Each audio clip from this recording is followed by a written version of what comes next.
Hi, I'm Jack D'Angela, And I'm Juice Mavinack. and this is the Motown Breakdown. So, Dries, I'm going to have to start this with a little bit of a rant about the Bears game concerning the Lions All right. and just the refs. That first half, I think it was dirty. I felt a little bit yucky about it, like just in terms of like the flags that we got. Mm-hmm. But that second half was the most atrocious thing I've ever seen in my entire life concerning the Bears.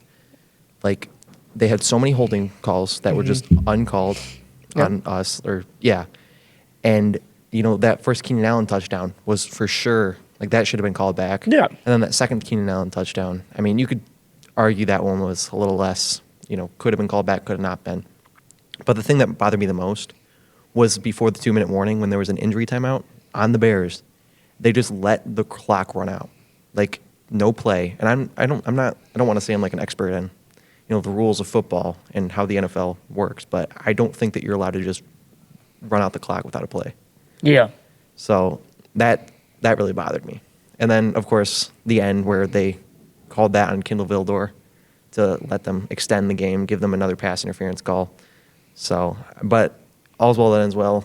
Caleb Williams and the future Hall of Fame quarterback and Eberflus, who is now fired, they couldn't use their one shared brain cell to get off a play. That was, I think, the whole game kind of in the second half was atrocious. Just in every even, aspect. even Ben Johnson's play, like it was the Lions kind of went back to, I hate to say it, but they went back to the 2021. Yep. Yeah. It was kind of, but I do think this is just Thanksgiving fever, whatever you want to call it. Yeah. We've always played bad on Thanksgiving, even when we had Matthew Stafford and Calvin Johnson. It was just like Thanksgiving just wasn't, even though we play every Thanksgiving, we just don't play well. But it's not for us. I mean, I don't want to say this, but a win is a win. A win is a win, yes. So we are 11-1, trying to go for a 12th win against the Green Bay Packers. But we got a lot of injuries on defense. A lot of injuries. We can extend the conversation to that. Like, how do you think that's going to turn out? I think we're missing DJ Reader, Levi, but I like what Aleem McNeil has been doing these past couple weeks, and I would love what Zadarius Smith has been doing, and the signings we just got. Yeah, there was that guy from the Seahawks. Right? Jamal Adams. Jamal Adams, yeah. Jamal Adams, and then we get we get another Pro Bowler. Yeah. So. It's. I think we're trying to boost up our secondary because of these injuries, but Davis comes back tonight.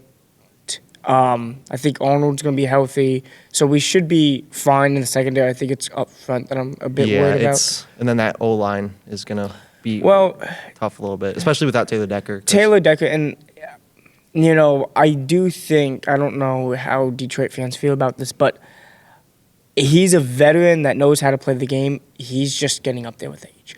It's unfortunate because with every other sport, when you turn 30, you still got a good 5-6 years left.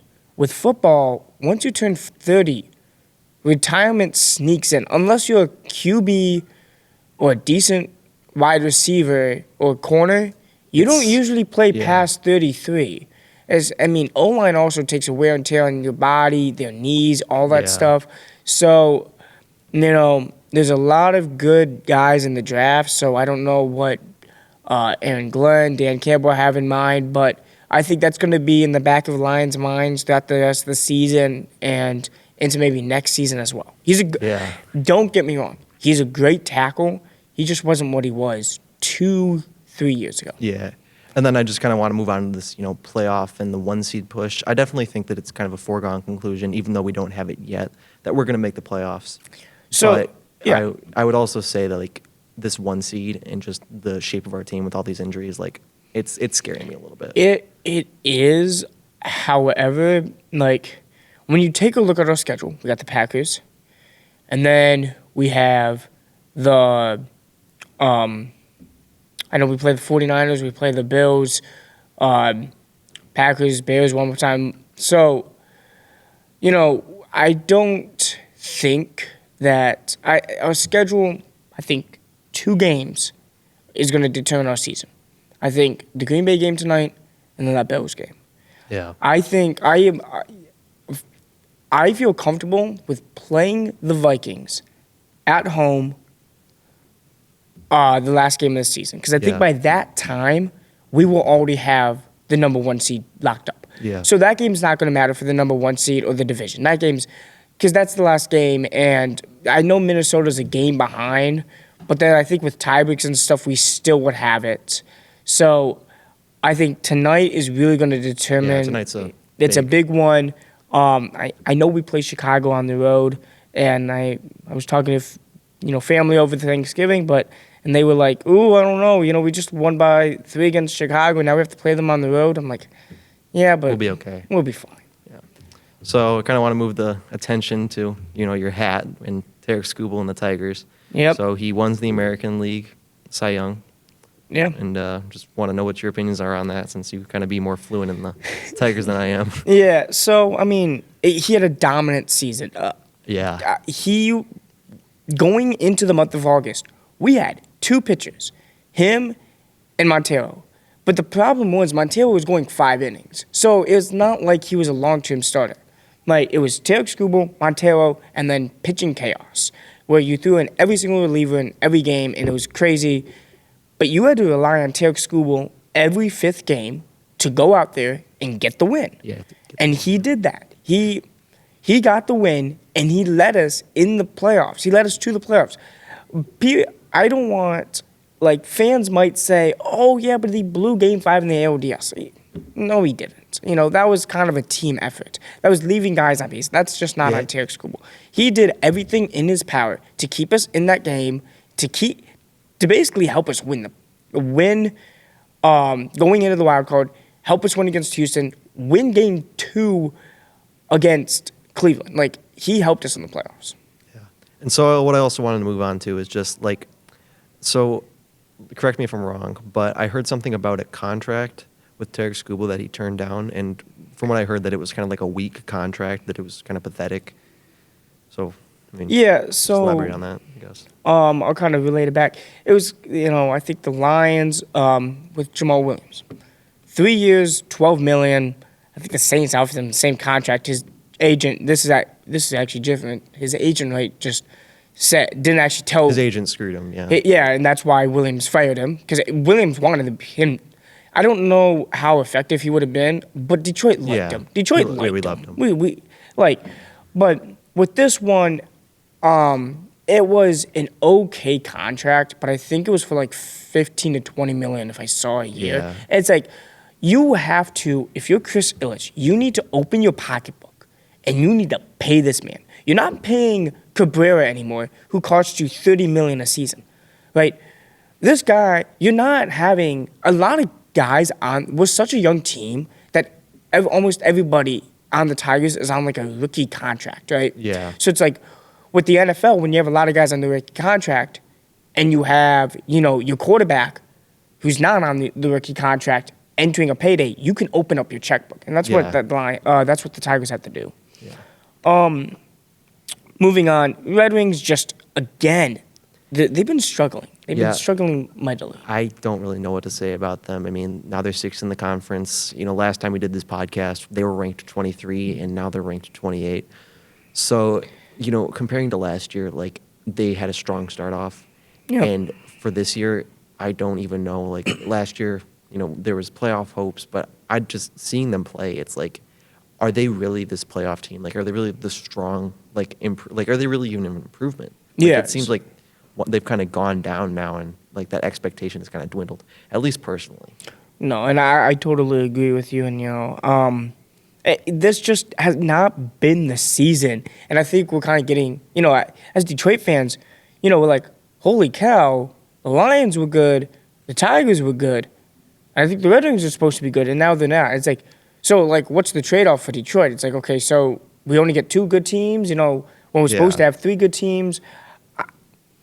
Look, I think the Red Wings were still kind of young. I think we're having a bit of problems on defense, but I hope we could figure this out, because we need to. I think at this point we need to be looking at not playoffs, but maybe just getting to the 500 mark and hopefully getting 40, 41 wins. Yeah, I mean, like just kind of reaching just like a little. Like I want to at least be at the same spot we were last year. Like to be competing for the playoffs late in the season, Yeah. not just be like eliminated.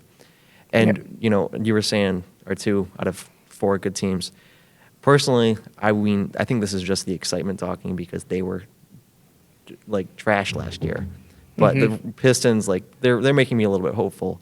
But one thing that I will say is like last time we did this podcast, they were 5-8, and now they're 9-15, and I would say that's a pretty big problem because they were 7-8 at one point, and I believe that it turned into 7-9, 7-10, 7-11, and then I think they went to 8-11, and you can just imagine from there, like they have gone 1-4 since that.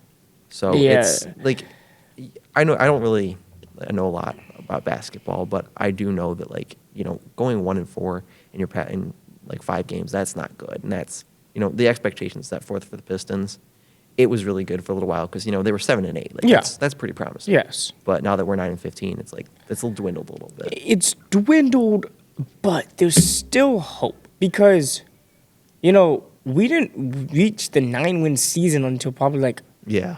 middle of February of last year. Yeah. So it's like, now at the beginning of December, 9 wins, we're not on a 28-game losing streak. There is hope. Now, is there hope for maybe a playoff push? I don't think so. Yeah, I wouldn't say so. But there's hope, whereas when Dan Campbell came in and went 3-13-1 and then went 1-6, you're like, hold up. But then he started winning games, and it was like, okay, now we're starting. And then I know we didn't make the playoffs, but there was hope. And I think that's what it is for the Pistons. We don't need to make the playoffs. I don't think Detroit fans don't expect us to make the playoffs. Yeah. But it's a bit of hope. It was like the Michigan Ohio State game this past weekend. Yeah. Michigan fans did not expect You're not going to the playoffs, but to win to go beat to the the big playoffs, guys. but like win the game. They did Yeah. not. They just wanted it close. Yeah. So that's all Michigan fans wanted, and then they won. Like I don't think we're gonna get that surprise out of the Pistons. I don't think they're gonna make a huge push, but I think we will be competitive in games. Because when you look at it, we're not losing. I know we just got smoked by the Celtics and the Bucks, but when you take a look at our losses, they're like Yeah. single-digit losses. They're Yeah. not double-digit losses like they were last season. Yeah. And I mean, one thing I will say about that, like just the playoffs is, I know I said, like, I don't believe that they will, but could they surprise us? Could they pull off what the Tigers did with, like, just making it to the playoffs, like, randomly, like, just late season success? But I don't, like, bullpen chaos, it's like, I think that was a really big thing that worked for them, and so Yeah. will they reach that again? I don't know. I guess one last thing before we sign off here, but the Lions got 5 games left, 3 at home, 2 away. What do you think is going to be the record the last 5 games? I'm hoping for at least 13-4. We've improved every single year, and honestly, to go 12-5 back to back would kind of hurt me a little bit, just because 1, we would pretty much be losing out, and 2, you've seen it with Dan Campbell. It's 3-13-1, 9-8, 12-5, and I'd at least like to see 13-4. So you think you want at minimum a 2 or 3? 13-4. So I think I think the floor is 2-3. I think the floor is 2-3, winning against the Bears and the 49ers. Yeah. I think the ceiling is obviously 5-0, but I think a realistic ceiling is 4-1, with that one loss being against the Bills, but a competitive loss. Competitive loss. That'd be good. It'd be good to see. I at don't least. want to see us go against a playoff team that we can see at the beginning of February in the Super Bowl, and they blew us out 38-10. So that's what I have to say. But All right, perfect. Well, this has been the Motown Breakdown, and thank you.